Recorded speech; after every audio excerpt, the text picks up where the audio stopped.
I want to talk about Duke Nukem 3D. However, in order to do that, first I need to tell you about Thanksgiving at Alice's Restaurant. I mean, Doom and Quake. Doom was a 1993 first-person shooter game developed by id Software. It's an evolution of their previous technology-pushing gameplay design from Hovertank to Catacombs to Wolfenstein 3D. These games are each exploring newly new territory and show clear developments from the previous game. There's almost a standard arc of game, sequel, then a new engine repeats the pattern. Each new game creates truly remarkable development from the previous one, but the big jump comes with Doom. Where Hovertank, Catacombs, and Wolfenstein 3D were essentially just grids, Doom is a 2D plane 3D movement game. It both looked bigger and allowed for bigger spaces. It moved faster and had more room for players to play well, and importantly, the maps were designed to be fun places to play, full of interesting ideas. Doom is a game that even now has levels that teach a player and escalate in difficulty interestingly, and the levels are full of great design principles. They represent the concepts of a space without trying to represent that space too meaningfully. Doom was probably the best video game ever made in 1993. Then in 1994 it got its sequel, and id Software went back to work on the next evolution, which would arrive in 1996. In January 1996, Duke Nukem 3D launched. Duke Nukem 3D is a first-person shooter game that serves as a sequel and continuation of the Duke Nukem franchise that also started back in 1991. It took the character of Duke Nukem, who was originally created to be a generic Schwarzenegger-style action hero, just pointedly without a German accent. Duke was an underdeveloped sprite of a character at first, whose tiny amount of dialogue told us two basic things. One, he was very confident in his ability to defeat the enemy Dr. Proton. Two, he liked Oprah, a daytime TV variety program from the 90s. Probably. Maybe? That wafer-thin characterization was expanded with Duke Nukem 3D to include him having an autobiography titled Why I'm So Great, which he promoted again on Oprah. That's where he got kidnapped by aliens who wanted to use his brain power to drive their invasion of Earth. Duke gets out of prison, kills his way through the aliens, and then escapes. There, I have explained everything a person needs to know about the previous Duke's Nukem. And then, 3D. 5 years of franchise development, and finally, Duke Nukem is coming to the first-person perspective shooter space with voiced dialogue and a world to occupy and a character to experience in an all-new way. And now, here, we are introduced to the game Duke Nukem 3D, focusing on the character of Duke Nukem, following on the heels of Doom, a high-action, first-person perspective game. And it sucks. Duke Nukem, the character, is the PC gamer version of Sonic the Hedgehog, a dude who was made to present an attitude you liked when you were a child and didn't know what cool was, who locked into a section of the brain that will never ever evolve and will always be there as a sinkhole for your interests to slither into. I'm immune to this because the thing that did that to me was Christian ska music, and nobody is going to finance multiple video game boondoggles trying to shake nostalgia money out of my pockets to finance a game where Reese Roper has different shoes this time. The world of Duke Nukem is a romantic and pathetic one. Not pathetic in that it sucks, though I do think it sucks, but it is romantic and pathetic in that it is primarily a world that operates in terms of its connection to idealized feelings and what the world should be as a direct result. Duke Nukem 3D is a video game, but part of its promise in how it represents its world is that it's the Doom variant that wants to show you real spaces that are familiar to your experience of operating in the world or watching action movies. It is a world with movie theaters and casinos and clubs and bars and airports and high-rises and bookstores. Into this space there are alien invaders occupying these city spaces, letting the player fight through unfamiliar foes, taking command of familiar spaces, with a bunch of action movie weapons to create exciting, intense shootouts between an unstoppable badass and horrifying monsters. Now, Duke Nukem largely kept Doom's name out of its mouth while it was being advertised, though there's a direct jab at Doom in a secret room. It's a game that promoted itself on bombast and spectacle, high-powered violence and impressive achievement, the toughest guy ever fighting off an alien invasion, all on his own. And the problem with that is, it's lousy. Look, There are some terms that bring with themselves loading, some inherent quantity that they are meant to be referring to. When I say something is good or bad, I am talking about it in a generalized framework that assumes its objectives and goals. After all, a hammer is a pretty excellently designed hammer, but as a baby food, it's terrible. Good design is going to be constrained by all sorts of parameters, which can include elements like, we only have so much time to playtest this, or we don't have a budget for more art assets.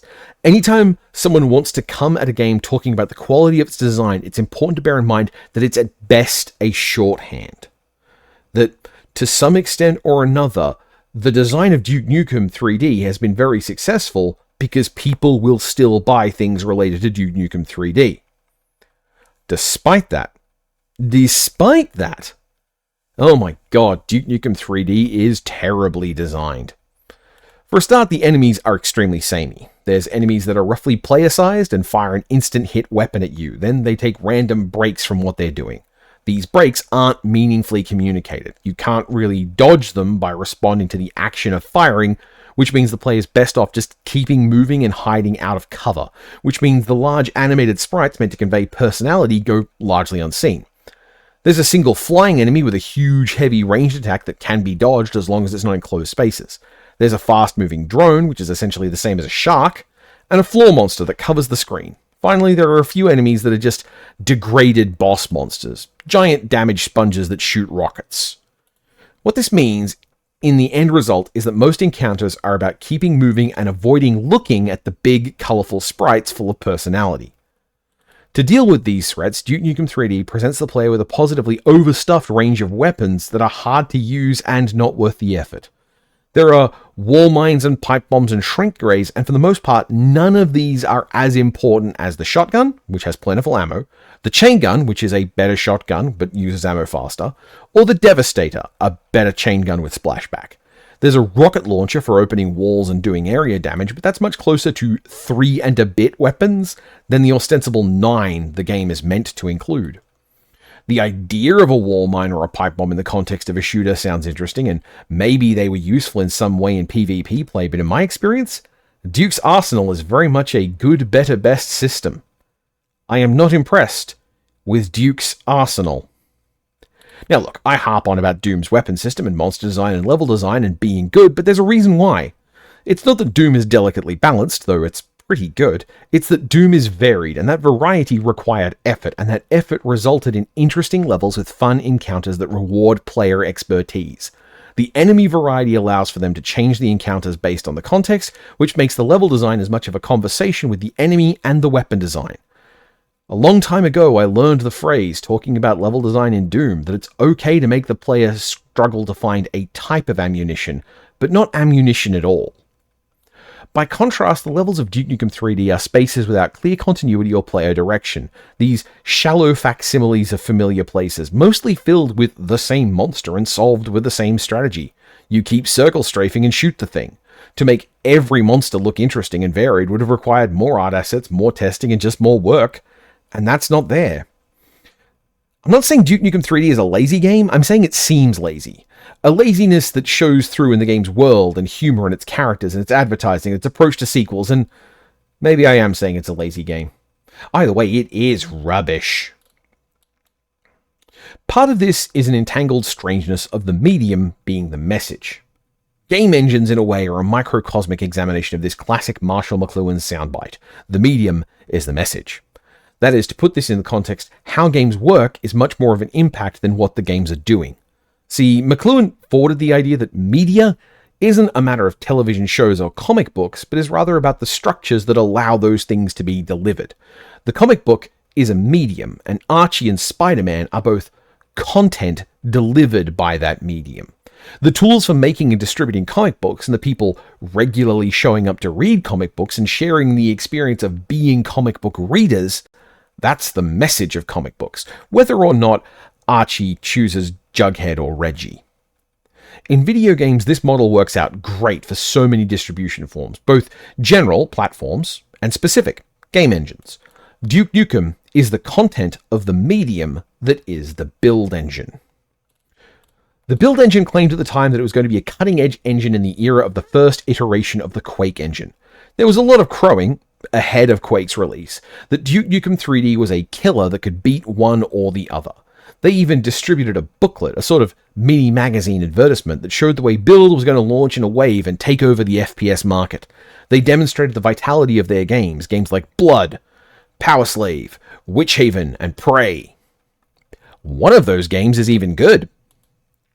And look, as a medium, Build is pretty cool. Build compares pretty well to the Doom engine, whereas id was shackled to John Carmack's purist approach and therefore refused to allow for things like invisible teleportation or float differences, things that could be used easily for cheap tricks. The Build engine was under no such pretension. The Build engine was even willing to make fake architecture. Unable to make real 3D architecture, it could handle gantries and walkways that the game painted over. Essentially, the Build engine was, without sharing any of the same DNA, capable of replicating the Doom engine and then allowing for a host of extra tricks like spaces inside spaces, underwater areas, swimming and flying, tricks that Raven Software had to squeeze out of the Doom engine in Heretic. Compared to Wolfenstein, Build is amazing. Compared to Doom, it's pretty impressive. It manages most of the same systems and has room to add more stuff that gave level designers more tools. Now, as for what they put in those engines, what the content of those media turned out to be, Doom was a really interesting, fun game with good level design, good weapon design, and good enemy design.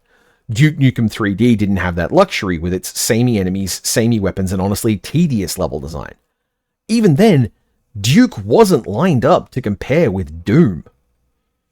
Duke Nukem 3D launched 2 months after Quake released its shareware first episode and 2 months before Quake released to redefine the entire FPS market architecture. Quake was a 3D engine game that had an actual 3D engine. It could put rooms over rooms, it could have complex architecture, it could manage delayed triggers and teleports and invisible sectors and timers and all sorts of stuff. It wasn't a perfect engine at launch. There was a very sharp barrier for entry, and that happened to live between the SX and DX models of 486 processors. But the Quake engine was very good at being the Quake engine and also doing the things nothing else was doing. It was fast, and it had a deathmatch mode that, with a small amount of tweaking, could accommodate large groups of people in big maps that moved fast. Quake, simply put, was a better game for playing than Duke Nukem 3D. One of the things Quake could do, and did, was handle triggers well. In the Build engine, it was remarkably challenging, and I know, I tried, to make a thing in the game act without the player directly causing it.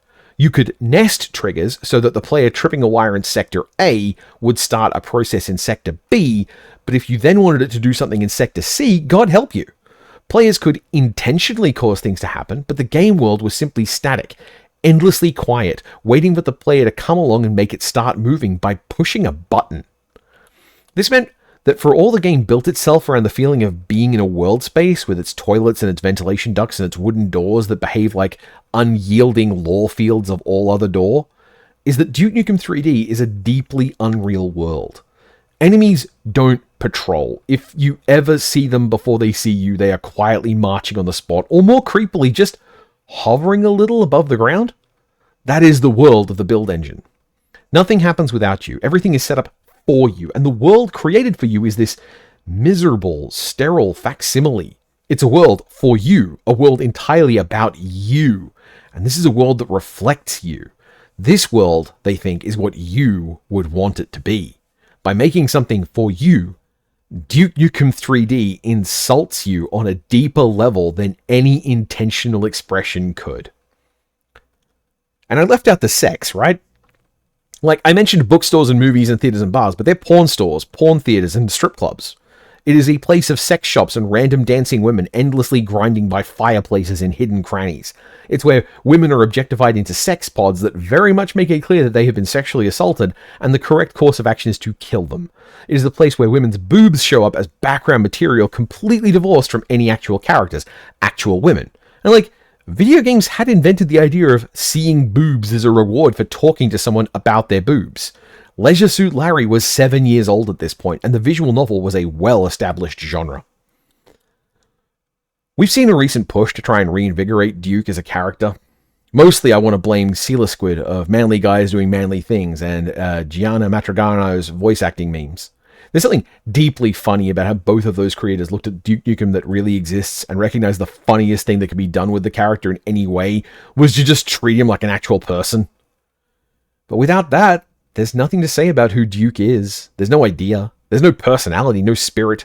There's someone preemptively sneering at opposition that really doesn't exist in the same space as him, making fun of Doom after Quake came out. It's a high school reunion where the jock turns up to preemptively start every conversation with how well he could kick your ass back then. Duke Nukem 3D sucks.